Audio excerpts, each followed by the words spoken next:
नमस्कार, मार्केट पंचनामा में आप सभी का स्वागत है। मैं हूं सुमित और बुधवार का दिन यानी कि बैंक निफ्टी एक्सपायरी का दिन एक स्ट्रॉन्ग वॉलेटिलिटी के बीच में मार्केट डे हाई के आसपास कहीं जाके बंद हुए।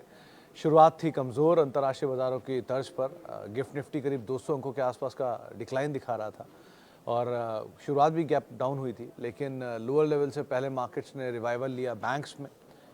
फिर बैंक्स में भी स्पेशली पीएसयूज़ ने पहला रिवाइवल, फिर पीएसयू कंपनीज़ का पार्टिसिपेशन जिसमें तमाम पीएसयू कंपनियां बीपीसीएल, ओएमसीज, सारे के सारे, हिंदुस्तान कॉपर लोअर लेवल से अच्छी रिकवरी, एनएमडीसी, नाल्को, बीपीसीएल, कोल इंडिया, सब में रिकवरी आई बढ़िया। और फिर वो रिकवरी तेज़ी में कन्वर्ट हुई जब लास्ट लैग में हैवी वेट पार्टिसिपेट करना शुरू हुए। अच्छी खरीदारी थी कि रिलायंस नए अपने ऑल टाइम हाई को हिट करके गया आज फिर से 20 लाख करोड़ की मार्केट कैप दोबारा पार। टीसीएस लोअर लेवल से रिकवर हुआ, आईटीसी में recovery I.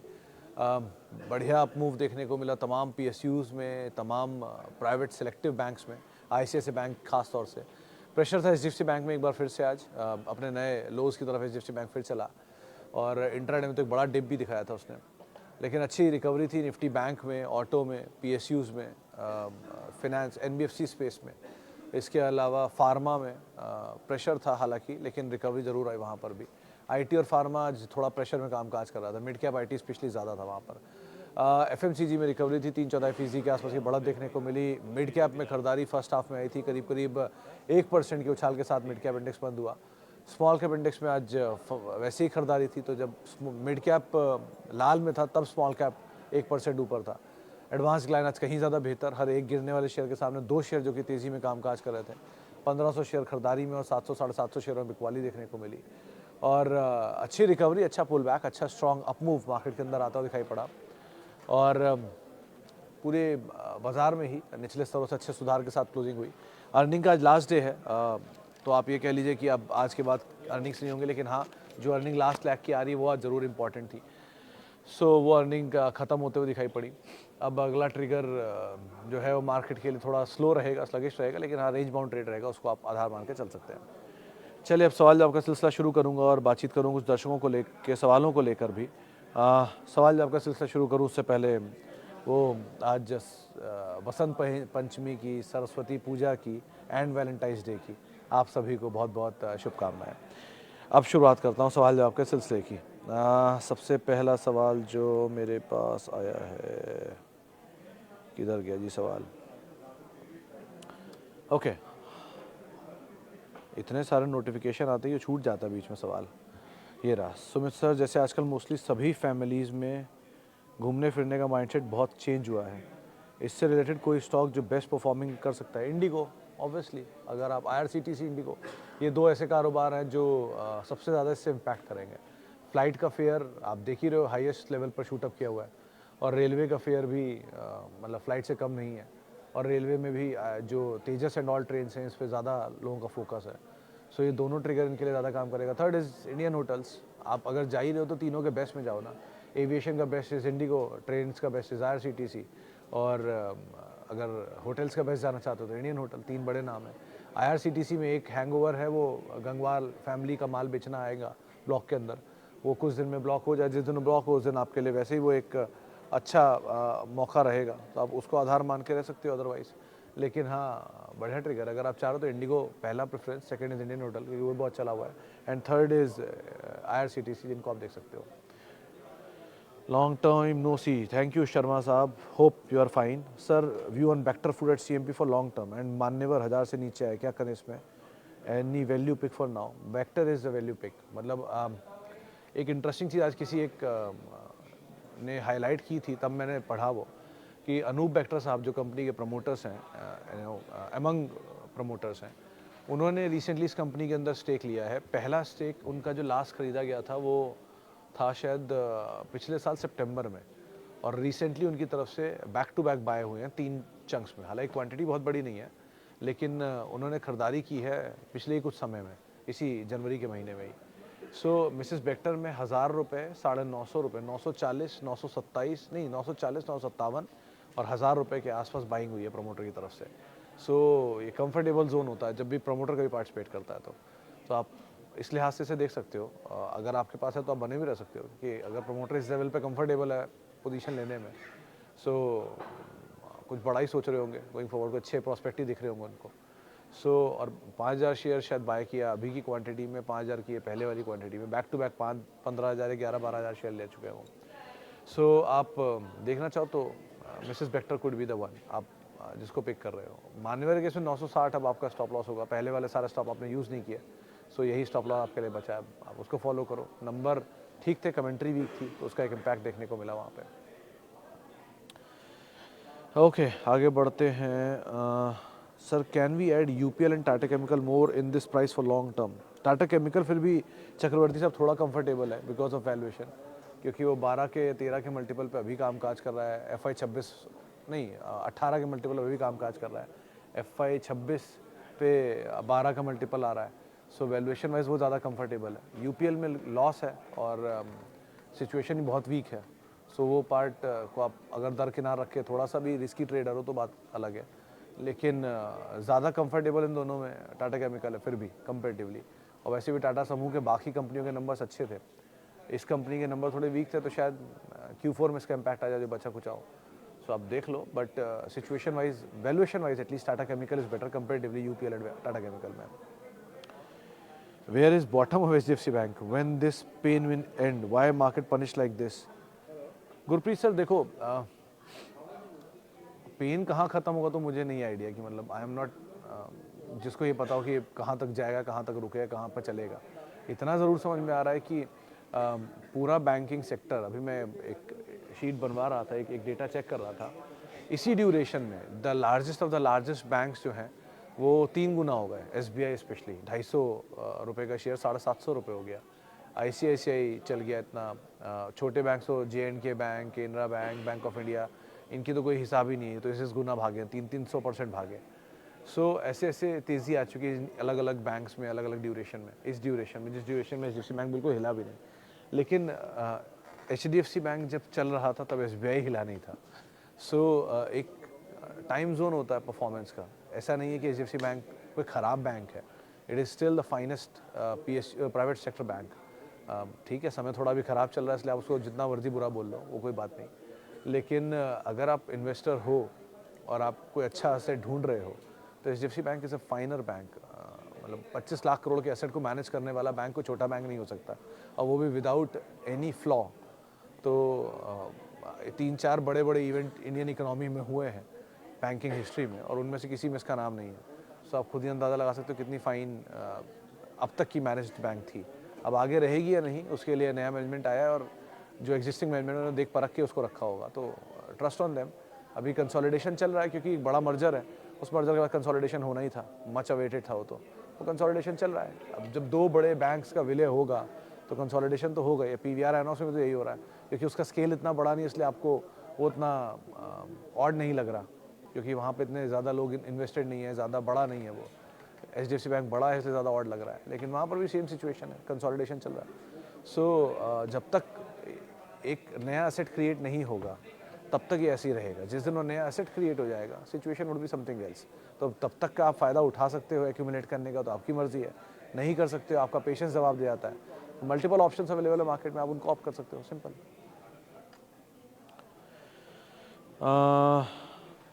Mankind I have 50 shares at 1350, मेरे ख्याल से वीक नंबर था अमित जी इसके इस क्वार्टर के। लेट्स सी कैसे आगे काम करता है, बिकॉज नंबर तो इसके बहुत ज़्यादा शायद 5 नहीं, नंबर ठीक थे, Q1 Q YY दोनों नंबर ठीक थे इस बारी। हाँ, नंबर्स के सही थे इस क्वार्टर के, सेकंड क्वार्टर में कंसेक्यूटिव, जबकि इसके नंबर अच्छे आए थे, तो मैं नंबर देखे भी थे। बट ठीक है, बड़ी तेज़ी दिखाने के बाद कंसोलिडेट कर रहा है, तो होने दीजिए। एक अच्छी तेज़ी भी तो दिखाई है, वो भी तो आप देखिए ना। कहाँ शायद 700 रुपये, 600 रुपये, 700 रुपये के आसपास का IPO था, 1000 रुपया प्लस फिर 1400-1500 रुपये तक की तेज़ी दिखाई है, तो थोड़ा कंसोलिडेट कर रहा है, करने दीजिए, ऐसा कोई इशू नहीं है। एक बढ़िया तेज़ी आई है, 2 नंबर फॉलोअप है, नीचे आएगा। जैसे वो हैप्पीएस्ट माइंड की सिचुएशन है ना, ऐसा सिचुएशन इसका भी हो सकता है, क्योंकि बहुत बड़ी तेज़ी दिखाई है, तो थोड़ा ईजी होने दीजिए। लेट्स सी आगे कैसे काम करता है, बट अभी के लिए कोई ऐसा हार्म नहीं है, बने रह सकते हैं उसमें। स्नोमैन रिजल्ट्स, दीक्षित सर देखो नंबर आए हैं अच्छे, स्नोमैन के नंबर खराब नहीं है। YY Q1 Q दोनों नंबर अच्छे हैं, मुनाफे पर भी और आय पर भी, ऑपरेटिंग परफॉर्मेंस भी। वो कितना 34 करोड़ का नंबर था 26 करोड़ या 24 करोड़ के सामने। जो मैं चेक कर रहा था अभी थोड़ी पहले, 26 का नंबर 24 से 23 के सामने ऐसे है, लेकिन बढ़कर आया दोनों, Y Y Q on Q दोनों। अच्छा नंबर है, बहुत अच्छा नहीं बोलूँगा, लेकिन अच्छा नंबर है। ख़राब क्या आया है, क्यों शेयर टूटा? क्योंकि इनके जो अलग अलग सेगमेंट, सब सेगमेंट हैं, उसमें एक सब सेगमेंट में, सेकंड वाला, उसका मैं नाम मिस कर रहा हूँ, उसमें थोड़ी सी प्रॉब्लम आई है Y Y Q on Q दोनों बेसिस पर। हालांकि आज शाम को 4 बजे इनकी एनालिस्ट कॉल है, सो एनालिस्ट कॉल के बाद डिटेल्स आएंगी, कौन कॉल डिटेल्स आएंगी, वो आपको बहुत हद तक क्लैरिटी दे देगी कि क्या हुआ, ऐसा क्यों हुआ है, ठीक है। लेकिन ऐसा कोई बहुत ख़राब नंबर नहीं है। Still any given point of time आपका स्टॉप लॉस 59 ही रहेगा। 59 इसलिए, फिर 55 से प्रमोटर की बाइंग है 65 तक के बीच में। एवरेज फिर 60 आता है, मैं 59 रख देता हूँ। बहुत सेफ खेलना है तो 54 रुपये, चलो इससे नीचे नहीं, लेकिन यही आपका स्टॉप लॉस रहेगा और इसके हिसाब से ही आप कॉल लीजिए। बट नंबर में एज सच कोई फ्लॉ नहीं आया है। आप कॉल होने दिए, शाम को 4 बजे से ये कॉल शुरू है उनकी, लेट्स सी क्या आता है वहाँ से outcome. Okay sir, sir which sector will be mostly benefit from rate cut from Fed, any stock? Fed के रेट कट का इंडियन उस पर प्रोबेबली आईटी मे बी, और लार्ज कैप आईटी, यूएस के जो स्पेंडिंग वाली कंपनियां उन पर, प्लस टायर कंपनियां इफ़ इन केस, क्योंकि वहाँ पर उनका एक्सपोजर हो सकता है, फार्म जो एक्सपोर्टर होंगे यूएस में मे बी। लेकिन मतलब आई स्टिल बहुत दूर की कौड़ी लगती है मुझे ऐसा कुछ भी स्टॉक को ट्रैक करना किसी एक इवेंट से। इंडियन रियल स्टेट को मैं फिर भी प्रेफरेंस दूंगा अगर इंडिया में रेट कट होता है तो, इंस्टेड ऑफ यूएस के रेट कट से। आपको लग रहा है मतलब एक इवेंट पर से कोई स्टॉक लेना चाह रहे हो तो हार्डली मैटर्स। अगर आप लॉन्ग टर्म कुछ अच्छा स्टॉक ढूंढना चाह रहे हो तो बहुत अच्छे अच्छे नाम मिलते रहते हैं आपको समय समय पर, रिसेंट फॉल में ही मिले। लेकिन एक इवेंट बेस पे मत जाओ, क्योंकि एक इवेंट हुआ नहीं हुआ, इम्पैक्ट किया नहीं किया वाली सिचुएशन होती है।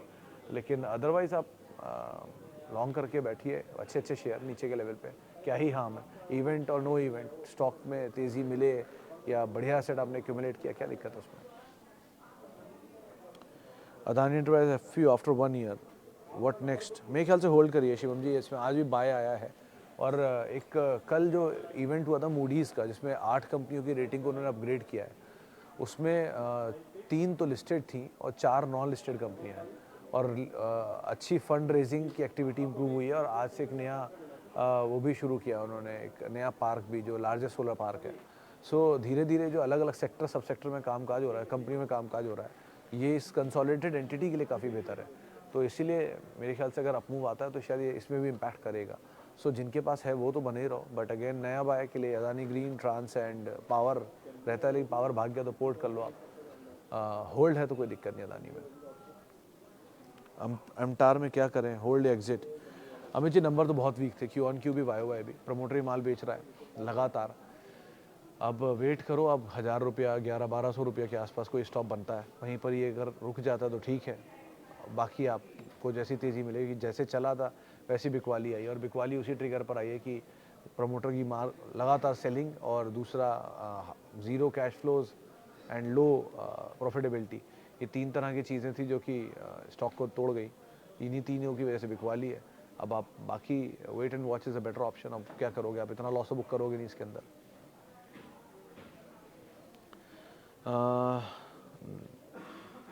सर कल्याण ज्वेलर्स का लॉन्ग टाइम व्यू। आज़ाद साहब, ज्वेलरी में इफ़ इन केस आप जाना चाहते हो तो इन Titan would be the best obviously. Kalyan भी ठीक है, मैं ख़राब नहीं बोलूँगा, बट ये मोमेंटम को चेज़ करना ज़्यादा बेटर है। क्योंकि जैसे आज वो आया था कोलकाता बेस्ड जो कंपनी है ज्वेलरी की, उन्होंने भी आउटलुक अच्छा दिया, and they are good in West Bengal and other markets as well. But you know sector का प्रीमियम हमेशा टाइटन को ही मिलता है। कोई भी क्राइसिस अगर बढ़ा इस तरह के सेक्टर में तो उसका इम्पैक्ट भी यहीं आया था घूम के। सो दो Kalyan is a good company, otherwise ऐसा कोई खास खराबी नहीं है, बस चला बहुत है वो शेयर, इसलिए आज सब उस पर ध्यान रखना। लेकिन फिर भी इफ़ इन केस कोई नया इन्वेस्टर है, कोई लॉन्ग टर्म सोच रहे हो, या मोमेंटम को आप नहीं चेज़ कर पाते हो, या आपको लगता है कि buy it, fill it, forget it वाला सिचुएशन है, तो Titan would be the best. Kalyan है, आप होल्ड कर सकते हो। सेनको भी आप होल्ड कर सकते हो, कल्याण भी होल्ड कर सकते हो। आउटलुक अच्छा देखेगा आज मैनेजमेंट, आप चाहो तो सुन भी सकते हो, और बढ़िया ग्रोथ की बातचीत भी की उन्होंने, तो दोनों भी कंपनियां ठीक है। But Titan would be long term pick if in case आप कोई भी चीज़ फिल इट फॉरगेट इट वाले टाइम पे सोच रहे हो तो। ओके, अब कुछ सवाल ज़रा बाकी प्लेटफॉर्म के भी ले लूँ। किधर गया जी? Sir, what is your outlook on Asian Paint? Though it hasn't performed from 3 years and experts are questioning its future growth because of new competitor coming in this like Grasim and JSW. तो ये सवाल ना अमित सिंगले जी से पूछा था मेरे सहयोगी मंगलम ने कि आपके सामने कॉम्पिटिटर आ रहे हैं, आपको कैसा फील हो रहा है? तो उन्होंने एक ही जवाब दिया था कि हमें वर्ल्ड वॉर 2 से वो कंपनी कामकाज कर रही है, तो इतने सालों में इतने कॉम्पिटिटर आके चलेगा, कोई फ़र्क नहीं पड़ा, अभी भी नहीं पड़ेगा, लेट देम कम, ये उन्होंने कहा। ये बात सही भी है कि एशियन पेंट ने बहुत सालों में बहुत कंपटीशन देखे हैं। Berger is the best, second best player उनके सामने, और बहुत सालों से वो उनके सामने खड़ा भी है। कंसाई हुआ एंड ऑल, तो ये खाली एशियन के लिए नहीं, सबके लिए कंपटीशन होगा। सभी में प्रेशर होना चाहिए, और अदरवाइज़ भी एशियन नहीं चल रहा, क्योंकि बहुत बड़ा अभी की जो ट्रेंड रही है सिचुएशन वाइज, वो ये कि ये वो कंपनियाँ हैं जिन्होंने बहुत बड़ी वेल्थ क्रिएट करके रखी है। जितने बड़े बड़े वेल्थ क्रिएटर हैं, एशियन पेंट हुआ, HDFC बैंक हुआ, इवन UPL हुआ, इवन इन्फोसिस, TCS, विप्रो हुए, HDFC बैंक हुआ, ये सब अब नहीं चल रहे हैं, क्योंकि एक बड़ी वेल्थ क्रिएशन के बाद अब सबका समय वहीं है, वहीं के वहीं खड़े हैं। ITC, इवन HUL, बट ठीक है, आज ही नहीं चल रहे हैं, कल चलने लग जाएंगे। But Asian paint it is quality asset, ऐसा कोई दो राय नहीं कि आपसे बेच के निकल जाओ। आप बाज़ार को 1 साल, 2 साल, 3 साल के लिए देख रहे हो तो बात अलग ही है फिर तो। लेकिन हाँ, एक तर्क ये भी कहता है कि इस 3 साल की सुपर तेज़ी में भी नहीं चले तो कब चलेंगे। दूसरा तर्क ये कहता है कि सुपर तेज़ी में बहुत सारे शेयर नहीं चलते, लेकिन उसके बाद चल लगते हैं। कई साल ITC नहीं चला, एक ही साल में 50% चल गया, सारी तेज़ी उसने बराबर कर दी। तो कई सुपर बुल रन में नहीं चला, लेकिन उसके बाद चल गया। डिपेंड्स आप कौन सा पक्ष फॉलो करना चाह रहे हो। बट एक अच्छा असेट आपके सामने एशियन पेंट ज़रूर है। आप उसे अच्छा स्टॉक मानो या ना मानो, लेकिन एक अच्छी कंपनी ज़रूर है। चॉइस इज़ योर्स, आप उसे एक्यूमुलेट करना चाहते हो इस जोन में। ऐसा भी बहुत बारी हो सकता है कि आप ये कर सकते हो कि एक बड़ी क्वांटिटी एशियन पेंट की विद टाइम इकट्ठी कर लो और छोड़ दो, उसको आप समय दो उसके हिसाब से ग्रो करने का, और बाकी आपके पास मोमेंटम में बहुत नाम मिल जाएंगे जिनको आप चेस करके वहाँ पैसा बना सकते हो। डिपेंड्स आप कैसे इन्वेस्टर हो या ट्रेडर हो मार्केट में, but it is a good asset otherwise. Okay sir, Snowman and Dalmia cement पे फ्रेश एंट्री कर सकता हूँ? दत्ता साहब, मेरे ख्याल से वो कर सकते हो दोनों में ही, बट एक ही तर्क है कि स्नोमैन के केस में आपका स्टॉप लॉस आपको मैं बता ही चुका हूँ, उसको फॉलो करना, लेकिन एंट्री करने में दोनों में कोई हार्म नहीं, आप आराम से बना सकते हो। If you could invest in 2 Murugappa group company, will it be CG power, carborundum, Shanti gear? It is better to sit on cash and wait for dips. तो आंध्रा सर, अगर मुझे मुरगप्पा की 2 कंपनियों में जाना है, बड़ी मुझे है, निजी है मेरा, आपको मैं जाओ या ना जाओ आपकी चॉइस है। Tube investment would be the first one, क्योंकि वो पेरेंट है सारी इन कंपनियों की। Second would be carborundum universals, CUMI, इन दोनों में आराम से बैठ के जाया जा सकता है, लेकिन आउटराइटली एक शॉट में नहीं। I keep on buying on SIP वे, आराम से लेता, अगर होता मैं आपकी सिचुएशंस में तो। और दूसरा, किसी फॉल में मैं घबराता तो मैं हुई नहीं वैसे भी, क्योंकि बहुत तो फॉल देखे बैठा हूँ मैं ऑलरेडी। लेकिन हाँ ठीक है, जब तक स्ट्रक्चरल इशू नहीं है, प्रॉफिटेबिलिटी सपोर्टिव है। आपको याद होगा प्रॉफिटेबिलिटी में हमेशा एक बात बोलता था कि जहाँ प्रॉफिट नहीं वहाँ पे निवेश नहीं। पेटीएम का एग्जांपल भी आपको याद ही होगा कि मैंने हमेशा क्यों बोला कि जहाँ प्रॉफिट नहीं वहाँ निवेश नहीं। प्रॉफिट तो आ ही रहा है ना धंधा क्यों खोलते हो आप लोग? और आज पेटीएम ने आपको वो दिन दिखा ही दिया कि वो अपने नए ऑल टाइम लो पर है। मैं अभी भी किसी कंपनी अगेंस्ट में नहीं हूँ, मैं सिर्फ प्रॉफिटेबिलिटी अगेंस्ट में हूँ। जहाँ प्रॉफिट नहीं है वहाँ रहने का कोई मतलब नहीं होता, क्योंकि वहाँ कौन कमा रहा है, प्रमोटर या कंपनी? किसी एक को तो प्रॉफिट आ रहा है तभी वो धंधा चल रहा है। तो अब वो कहाँ जा रहा है समझ में नहीं आ रहा। तो इसीलिए जब शेयर होल्डर को नहीं मिल रहा profit, Zomato is another case, classic case, लेकिन वो पेटीएम बनेगा नहीं, मैं ये नहीं कह रहा हूँ, लेकिन वहाँ पे प्रॉफिटेबिलिटी आ रही है। अगर वहाँ प्रॉफिटेबिलिटी आ जाती है तो situation would be something else. तो ज़रा इस चीज़ का ध्यान रखना कि जहाँ प्रॉफिटेबिलिटी नहीं वहाँ नहीं। तो प्रॉफिटेबिलिटी को फॉलो करिए, चाहे वो रिलायंस हो या फिर पेटीएम हो। जहाँ प्रॉफिटेबिलिटी वहाँ बनिए, जहाँ नहीं है तो वहाँ अवॉइड करिए, सिंपल। ओके सर, चलिए फिलहाल अब इतने सवालों शामिल करूंगा, माफ़ी उन सभी लोगों से इनसे बातचीत नहीं हो पाई। बहुत बहुत शुक्रिया सभी लोगों का जिन्होंने सवाल पूछा। मुलाकात होगी अब आप लोगों से 5:30 बजे शाम को, और आप मेरे साथ जुड़ सकते हैं @सुमित रिसर्च, मेरा ट्विटर हैंडल है, सोशल मीडिया हैंडल्स है। किसी भी निवेश से पहले अपने वित्तीय सलाहकार की राय आप ज़रूर ले लें, और CNBC आवाज़ के यूट्यूब और फेसबुक पेज पर आप हमारे साथ जुड़ सकते हैं। नमस्कार।